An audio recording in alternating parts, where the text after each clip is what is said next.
Hello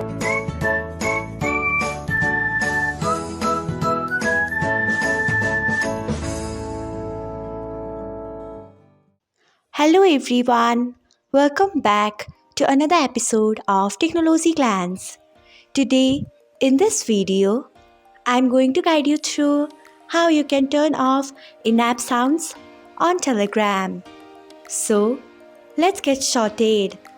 Firstly, open Telegram app in your device.